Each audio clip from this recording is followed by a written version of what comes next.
Bien, este jueves entró en vigor el decreto que aumenta el subsidio al empleo de los trabajadores con menores ingresos.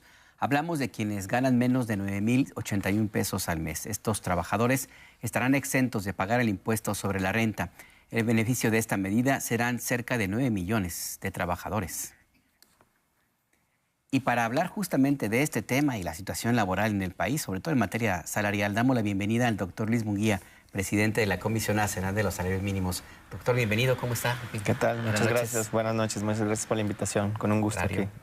Bienvenido, bienvenido. Muchas gracias.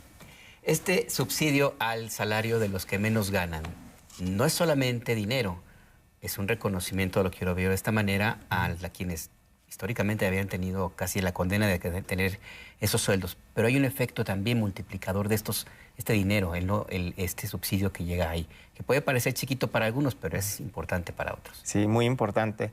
De hecho, como lo que ocurre es que existía esta tabla de subsidios que había diseñado la Secretaría de Hacienda hace muchos años, porque justo la ley dice que un trabajador que gana el salario mínimo exactamente no paga impuestos, ¿no? Eso ya está en la ley.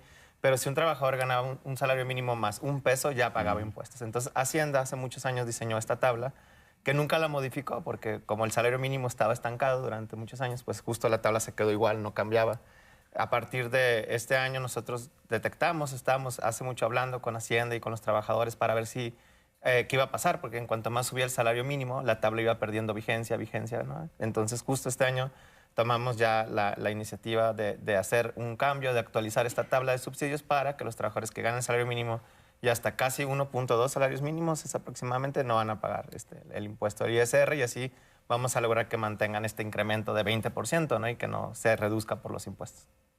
Es decir, estamos hablando de un salario como de 9,000 pesos. 9,081, ajá. Son 1.2 salarios mínimos. ¿Y cuánto es lo que pagarían ahora con esta actualización? Con esta actualización van a pagar diferentes rangos, obviamente. Entre menos, por ejemplo, si ganas salario mínimo pagas 0, si ganas un poquito más pagas 1%, va aumentando gradualmente y nunca pasa los 6% de impuesto. Entonces es un salario, es un impuesto bajo, pero lo más importante es que sí se mantiene el incremento. Todos los trabajadores que recibieron un incremento este año del 20%, se mantiene ese 20% después de impuestos. Ese es el objetivo de esta reforma, de esta tabla de subsidio. O sea, que se haga efectivo el incremento salarial. Exactamente, que sea en términos netos el incremento del salario mínimo. Ahora, este subsidio que ahora se hace realidad y como nos dice, existía pero no se aplicaba o se aplicaba a medias, no es lo único que ha tenido el salario y sobre todo el salario mínimo en estos momentos. ¿Cómo podemos calificar entonces en este momento esta circunstancia de los trabajadores, sobre todo los que ganan salario mínimo? Pues el salario mínimo ha tenido un gran beneficio para los trabajadores y las trabajadoras del país, sin duda alguna. Durante muchos años se mantuvo sin crecimiento alguno, con la justificación de que iba a causar inflación, etcétera. Todo eso pues era un dogma más que algo real, ¿no? Ya que se demostró con datos, pues no ocurrió nada, ¿no? En realidad subió el salario mínimo y subió el salario de muchos trabajadores. Y el empuje que ha tenido esto pues es muy importante. Primero, para los que ganan menos, el 10% que menos gana, su incremento en términos reales ha sido de 99.9%, o sea, que es muchísimo, ¿no? Es una cantidad muy, muy importante. Pero en promedio, para todos los trabajadores, el incremento ha sido de 25% en términos reales, o sea, por arriba de la inflación. Entonces, el salario mínimo es verdad que beneficia sobre todo a los que menos ganan, pero tiene un impacto también en los demás trabajadores. Y ha habido incrementos importantes también en los trabajadores que ganan más. Entonces, sí ha tenido un impacto muy, muy relevante en los bolsillos de los trabajadores y de sus familias. Que, o sea, en un sentido también es un efecto multiplicador y eso explicaría por qué se habla de una especie de un 23% más o menos de reducción de la pobreza solamente a partir del incremento del salario mínimo.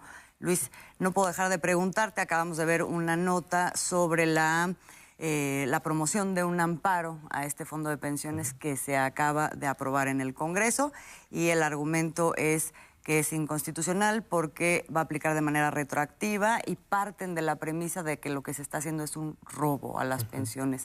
¿Alguna aclaración que tuvieras que hacer al respecto? Sí, bueno, estuve trabajando en ese tema también, la Secretaría del Trabajo, Gobernación, Infonavit, varios, ¿no? Y la verdad es que creo que puede deberse un poco desconocimiento de cómo está realmente la ley.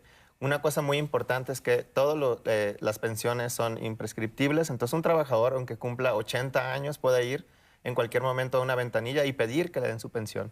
Ahora, en realidad, tu pensión sigue estando en tu cuenta, no va a cambiar nada, tú vas a seguir viendo tu pensión como siempre la has visto, solo se va a mover de un lugar a otro.